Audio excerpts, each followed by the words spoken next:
It's fair use, so I don't want Watchtower moaning. Thank you.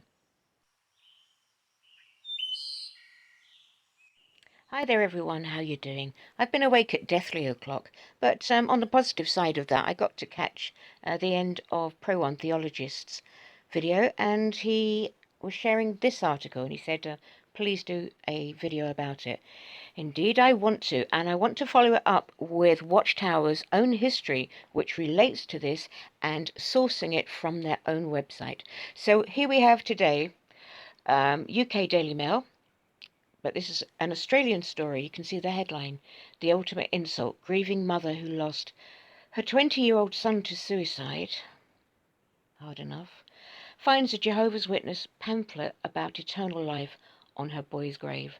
And wait till you get all the circumstances. So there you have.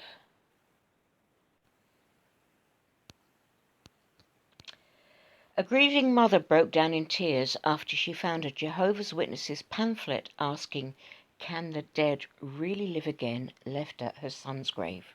The woman and her daughter were visiting the 20-year-old's grave at Penrith Cemetery in Western Sydney during the first Mother's Day since his suicide. Yep, I told you it gets worse. When they found the pamphlet. Can the dead really live again? The options yes, no, maybe. The man's sister said her mother was already struggling to cope with her son's absence on Mother's Day before they found the flyer. My mum had been trying to hold it together all morning. It was always going to be a hard visit to the cemetery that day. But the flyer was a bit of a salt in the wound, the man's sister, who wished to remain anonymous, said. I bet it was. It's harder to console your mother in tears on Mother's Day who just misses her son than it is to pick up a piece of paper and throw it in the bin. The woman said there were flyers left at every grave in her brother's section of the cemetery. Overall, the situation was inappropriate, bearing that it was Mother's Day. There's no scenario you could have in this situation that makes it any quotes better. It's just horrible from all directions, she said. That and also the choice of words. Leaving a flyer is a bad move regardless, but posing a question to friends and family members of can the dead live again is just so morbid. But even then, if they left a flyer saying we're sorry for your loss, would it make the situation any better? It's still preying on emotionally vulnerable people. The woman said she called the Jehovah's Witness head office in Sydney, where someone acknowledged leaving flyers at the cemetery was inappropriate. No. In real life, they're commending those people. But I wasn't given an apology. That should be the first thing. Oh my gosh, how can we help? How can we make this right? They refer to it as passing on the inquiry, she said. Yep, that's them. What annoys me is that no one seemed to notice these people coming in. So now she's talking about the cemetery itself and their structure. With a bag full of rocks to place the flyers under. So someone had come in, dragging rocks, and leaving all these flyers around, she says.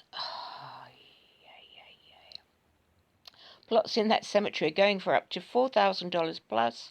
You would expect some kind of security in this place.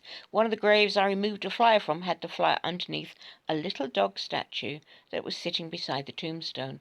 All I thought was imagine if that little dog was a family heirloom that meant something to the deceased and was damaged because it was carelessly handled by a church that wanted to get their sales numbers up. See, people aren't that daft. People are savvy now to sales that, yeah, we all still fall for it, but they're savvier than they used to be. She's saying you'd be pretty livid. A Jehovah's Witnesses spokesman said the choice to leave flyers at the cemetery was an individual matter and would have been carried out by someone from one of the local churches there. Some write letters, some do it over the phone, he said. It's probably just an individual doing the work. It's an individual personal choice when it comes to preaching. Excuse me. I've already done a video about people going through, it happened in Australia and it has happened elsewhere, but people going through the obituaries in the local paper, and then writing to the grieving relatives, and that's already come up. And the the org itself was saying, oh no, it's down to the individuals. They're doing it off their own bat. But at that same time, there was a video out commending people for finding, for doing letter writing at home and things. So they are behind it. The local Penrith congregation didn't comment. So hang on, because I do want to show you the Watchtower's history on this from their own words, okay? So how does it come about that someone starts preaching at graveyards? Well, let me take you not that long ago back to the Watchtower of February 2016. You see an old picture there of the old, what they called sound cars. Now, this was in Brazil, so you've got a different language for those of us who do not speak Portuguese, but it will be recognisable. The sound car known to millions.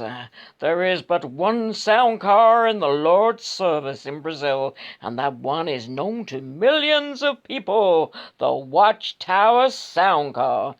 Nathaniel A. Yule in 1938. So 80 years ago they were at it. And this was reported in 2016. Then ask yourselves, so why did someone go to that graveyard?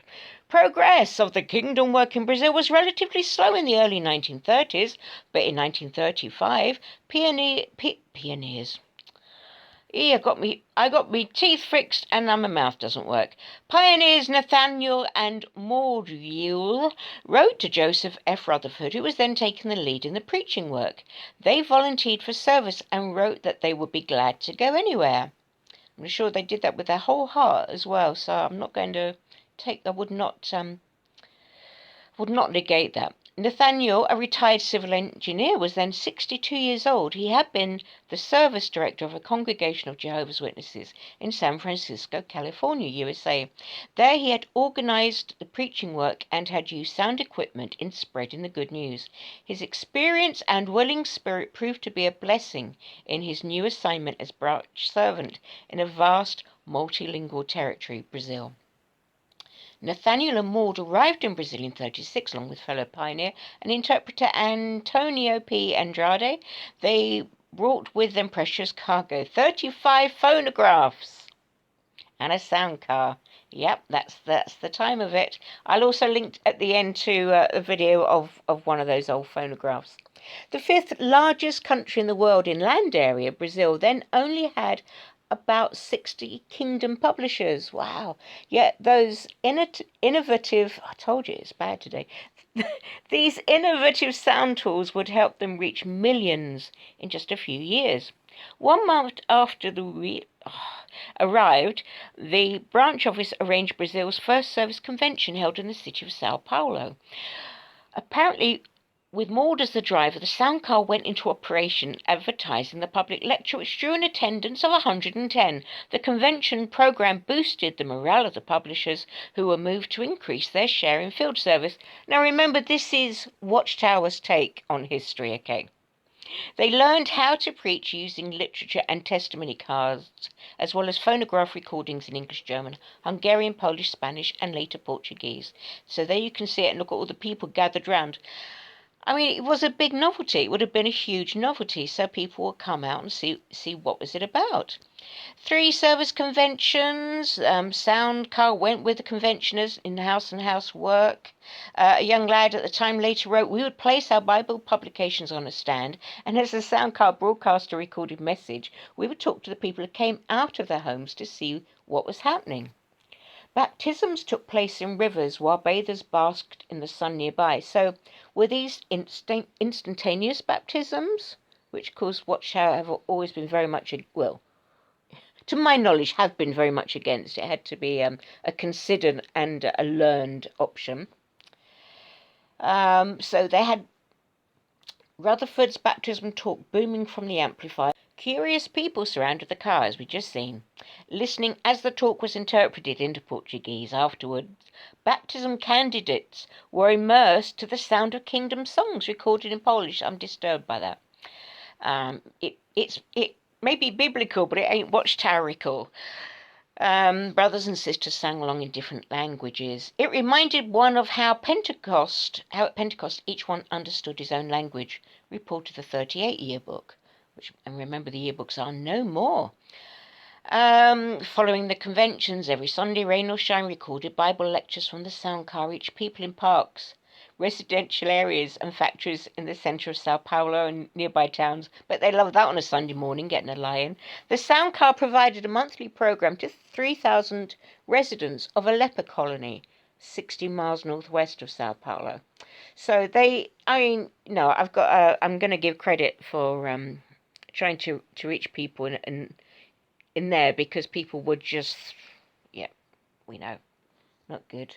Despite their grievous affliction, those kingdom publishers obtained permission to visit another leper colony with the Bible's comforting message. Well, I hope they did it in a kind way. You know what I mean. Kingdom recordings in Portuguese finally arrived in late 38 on All Souls Day. This is it. The sound cart went from cemetery to cemetery playing the records. Where are the dead? Jehovah and riches. Reaching over 40,000 mourners, and they put an exclamation mark because they're so proud and happy about it. No, no. So come on, like we all know now why there were messages on the graves. Oh, I mean, they're so happy about it. Not like it would have really upset some people, surely, and it was inappropriate. Indignant clergymen, I bet they were, resented the bold public proclamation of Bible truth, or maybe they had some of their congregation coming to them in floods of tears, and often pressured local authorities to silence the sound card. Persecution, persecution, persecution. Sister, that one, recalled one occasion when a local priest incited a mob to swarm around the sound car. But the mayor and police officials arrived and listened to the entire program. Do we believe that? They may have stood there to keep the peace, but they have to put their spin on it. Wait for this, the mayor left with Bible literature in hand. Like, oh, wow. People, I know when I was in, I would take that, oh, amazing, look, Jehovah, he opened their hearts and made them mild, and they took away and they learned the kingdom message. I'd be so happy and just seen that as it was, but, in reality, you might have just taken it, well, thank you, and gone straight in the bin. Oh. Despite such opposition, the 1940 yearbook report for Brazil. Now, if the yearbooks are so important, why have you stopped?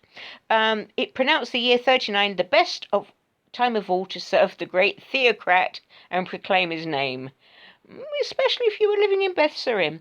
The arrival of the Watchtower sound car truly marked a turning point in the preaching work in Brazil. It played a key role in reaching millions, cheesing off millions, with the kingdom message driving millions crazy. Millions now driven crazy will die. Though that famous car was sold in 1941, who got the money for that? No guesses. Throngs of Jehovah's Witnesses have declared the good news to honest-hearted ones. I'm worn out. In the vast territory of Brazil, sorry, my mouth is not working today, but really, I'm trying to try and put up some relative links at the end which relate to this, and I hope that's of interest. Oh, it's difficult, isn't it? It's difficult. It's like you have to start with the basics with this, of like social intercourse. So I said social intercourse. Okay, don't get funny with me. It's like you have to kind of have a whole training program for it, for J-dubs. Never mind. Have a good day. Bye for now.